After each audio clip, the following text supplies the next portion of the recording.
Hi everybody and welcome to the deep dive. Today I'm looking at fins because they come in just 1,000 different styles, and surely by now it's fairly academic which one would be the best, right? I mean, hundreds of thousands of divers diving every single day all around the world. Why haven't we found the most efficient fin design and then just filtered out all of the rest yet? Well, everybody's different, and every scuba dive is different, so we still have a wide variety of styles for a diver's needs. Most divers, they start off with a good all-rounder kind of design and then either specialise and have a few separate pairs of fins for their different needs, or they branch out to something a bit more exotic and just kind of stick with that. But let's take a good look at fins and the features and what they do. The first thing that most people often get confused about is the difference between dry weight and the buoyancy of a pair of fins. A common problem for scuba divers is that their feet are being too buoyant, so you float in the water face down with your feet up in the air. Ideally, you want to be as flat as you can in the water, and divers look for heavier fins to try and bring their feet back down. Only heavier fins doesn't necessarily mean that they'll be negatively buoyant. It can often be the case, but it's not a guarantee. Manufacturers are starting to add a fin's buoyancy to the listings and the specifications to give a diver a better idea of whether a fin floats or sinks. Most fins, though, they aim to be as neutrally buoyant as possible so that they don't affect your trim or buoyancy when you're in the water. If you have specifically floaty fins, then you'll need to move some lead down towards your ankles, which is just a pain. Too sinky, and if you drop your fins, then they're just going to be lost forever, and you've got no fins to swim after them. If you can't find the buoyancy of a pair of fins in the listing, then it's genuinely best to just kind of ask around on forums, see what other divers who have them say, but don't go by the dry weight. That's only useful to know if you're traveling and how much weight the fins are going to add to your bag. And remember that the weight, the buoyancy, the length, the size is all going to change with different sizes, small, medium and large. And the buoyancy itself is actually going to change between fresh and salt water. The design and very tip of the blade is very important for movement in the water. If you just kind of take your hand, or better something like a table tennis paddle, and just swish it through the water as hard as you can, you'll find that it can kind of shudder from side to side as it moves through the water. We call that tracking. It basically happens as water flows over the tip and around the sides of your hand, and it kind of alternates sides and kind of makes your hand wiggle through the water. The same thing happens with your fins. Down the sides of your fins, you should have chunky rails, and on some fins you'll even have ribs down the center of the blade to help direct the water to the tip and it doesn't overflow around the sides. The very tip shape of the blade is often inspired by marine life.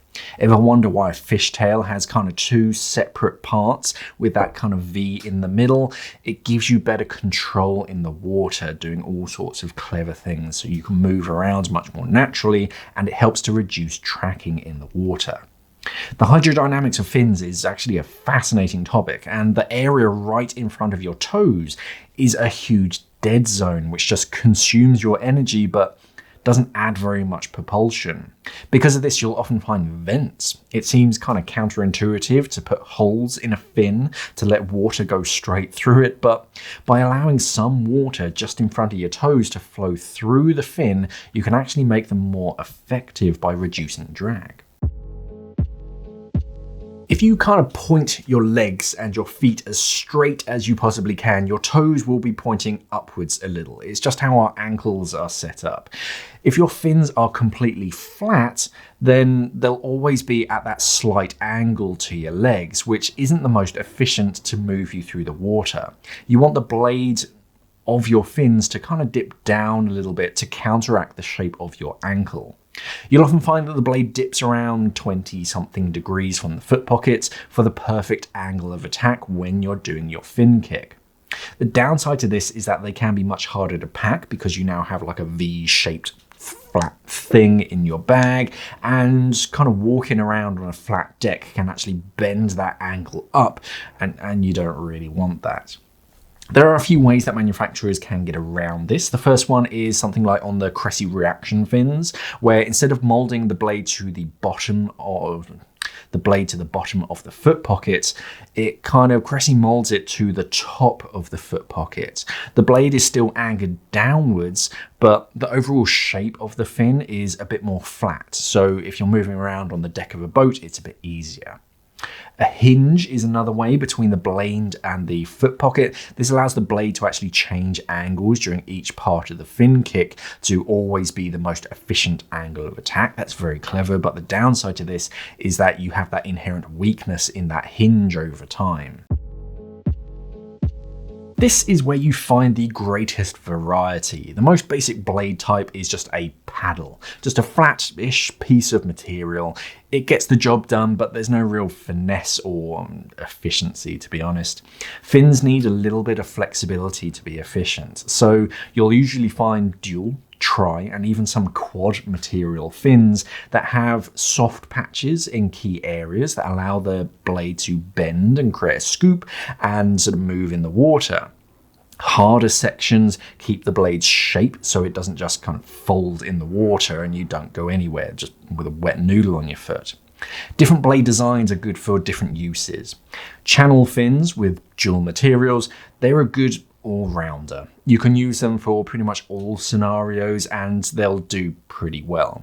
Shorter vented fins are good for confined spaces like shipwrecks and caves, but they don't always have the same maximum thrust. Split fins are surprisingly efficient and require very minimal effort, so if you have weak legs, they're a good option, but they only really work with that standard scissor kick. Anything else and they kind of fall over. Hinged fins are efficient in the water also, but they do have that weak spot, so for prolonged use or misuse, that can damage them. Freediving fins are just a whole different animal altogether. They're either much longer or they're even mono fins. I've never seen a scuba diver use a mono fin before. They're best suited for open water, open blue water. You can use them while scuba diving, but they're best for straight line swimming, and that's kind of about it. The most underrated part of your fins is just where you put your feet, right? Well, I guess it's just a foot pocket, but there are actually a few things going on here, and it wouldn't be a deep dive if I didn't take a look. So the foot pocket usually has rails on the inside and holes in the farthest part on the inside of the foot pocket to allow air or water to get in. If you just jam your foot or your boot into that pocket, when you go to pull it out at the end of the dive, it's just going to create a suction and you'll never get your foot out. These features, the rail and those little holes, are there to counteract that suction so that you can take your fins off at the end of the dive. On some foot pockets, you may notice that the top section is actually a little bit softer than the sides and the bottom. This is for comfort and efficiency as well. You may find it on full foot fins, but by letting the section just around that leading edge be a little bit softer, it's a bit more comfortable when you're putting them on, and it won't push in on the top of your feet during the upwards kick of the fin kick. They can also be a little bit stretchier straight down the front of the foot pocket to allow the whole thing to kind of stretch and store elastic energy during the downwards kick, and then spring that energy back at the end of the kick cycle, being more efficient. You ideally want the bottom of the foot pocket to continue as far back towards your heel as possible. If the foot pocket is quite short and it kind of ends halfway down your foot, you're always going to be using your toes to kick, and you can get cramp in your foot quite easily because you're always bending it. Your foot should go all the way into the foot pocket without having to put it on too tight. If you really have to wrench it on, you need a bigger pair of fins, but your foot shouldn't wobble around on the inside. If your fin wobbles around on the side of your boot or on your boot, then that's just going to get annoying in the water, and the chances are they are just going to fall off. The back of the fin, you'll find the heel strap. On full foot fins, they're fairly self-explanatory, you won't have a strap, but we don't use them very much for scuba diving. We tend to use open heel fins for diving because they're a bit more efficient, and you don't have to wear them barefoot. You can wear boots with open heel fins. In fact, for most open heel fins, you have to wear boots. But the most basic of heel straps to keep them on your foot are just a rubber strap, usually with a ratchet buckle on either side to adjust it for length. Pull on the strap to tighten it and push on a button or lift something up on that buckle to loosen the strap at the beginning and the end of each dive. The buckles will usually hinge on the side of the fins, and if you want to remove them, usually rotate the buckle and then push the buckle forward so that it unclips from a peg so it's attached onto the fin. You normally have to undo like a pinch clip or something first, but just be careful. They're all a little bit different, and the plastic itself can be quite soft. So if you do it too much, you can end up damaging your fins. But usually it's just kind of a rotate and then a push up or downwards. Spring heel straps are the modern preference, and they come as standard on quite a lot of fins today. The elastic strap is much quicker and easier to put on and take off, but these can still be tightened and adjusted. There's usually just a bolt holding the spring to the buckle on the side of the fin, but some bolts actually have two positions, one a little bit forward to adjust the length of the strap and make it a little bit tighter. Bungee heel straps, they can sometimes be pulled through the buckle for a custom length as well. You just cut off any excess, but do be careful, measure twice, cut once. The heel strap should fit fairly high on the back of your heel as well. Too many divers put it a little bit too far down. Most diving boots actually have a knot that it can't slip down, but if you have your fin strap too low down, it's really easy for it just to slip off your foot, and then your fin is just going to fall off. Rubber ratchet straps, they're the worst for this because unless you pull them tight at depth, because your boot is being compressed at depth, is a little bit thinner, the heel strap now becomes loose. Spring heel straps, they automatically tighten themselves because they're springy. Most size charts are drawn up as if you're wearing a pair of 5mm boots. It's better to have a pair of boots or a pair of fins that are just a little bit too big than a little bit too small. Too small and you'll just have to fight to get them off, and they're not going to be that comfortable. A little bit big, you can deal with some wiggle, but if you're kind of in between sizes, you shouldn't have that much wiggle. The best way to check is by literally putting them on, but if you're buying online, like everybody else is today, then you have to rely on size charts. Most size charts, in my experience, are fairly accurate, but you do need to consider the style of boots that you're wearing. If you've got a chunky pair of boots with real thick, heavy soles, you'll probably want to consider going up a size maybe, not in fins, but in sort of shoe size. Dry suit boots as well, definitely go up a size because you've got the socks underneath, so by the time you get to the external boots, they're that much bigger, so you probably want to go up a size in fins. But a pair of flexible sole sort of 5mm boots, you can stick to the size chart. That's what they're really aiming at. Fins are sometimes available in a range of stiffnesses. You first found this in freediving fins. You'd have stiff blades for just pure power, but they kind of tired your legs out pretty quickly, so they're better for like training, and medium as just that good Goldilocks in between. We actually now find a few scuba diving fins with different stiffnesses. The style is very much the same, but the material is a slightly different blend. They're a good blend of power and effort. On some styles you can find that sort of hard or soft version, just like freediving fins. Soft is good for really chilled out diving, no currents because you might find it tough to get anywhere in a current, but stiff fins are good to fight that current and really boom, get you places, but you need quite strong legs to use them for prolonged periods. If you have particularly weak legs, you'll find yourself getting tired and you might get cramp if you're using them for too long. It's only a handful of fins today that have multiple options, and manufacturers, when they're making their fins, they usually settle on a good stiffness from the get-go, so they don't need to make multiples, but it'll be a medium.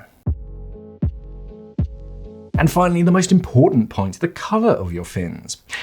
It honestly has very little effect on performance. I don't think there's any real effect on performance, but the color of your fins is useful to others to identify you. If you know though that your buddy is wearing a pair of blue fins, it makes it much easier to pick them out of a crowd. Brighter colors like your yellows and your oranges and your whites, they do stand out quite nicely underwater, but they can get quite grubby pretty quickly. There is some anecdotal evidence that sharks like the color yellow. They call it yum yum yellow. Could be a consideration for you, but in the most part, color doesn't make that much difference, if any, and it's more useful for your buddy and others to identify you when they're in the water.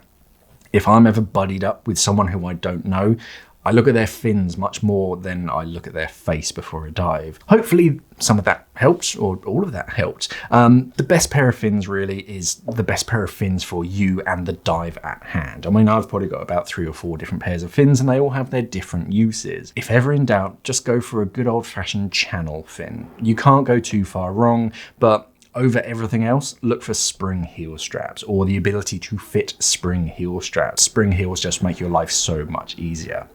There's a whole bunch of fins on our website, simplyscuba.com, for you to look over. There'll be a link down in the description below for you to check them out. Let us know your favorite fins though and why down in the comments. Thank you for watching everybody, and of course, safe diving.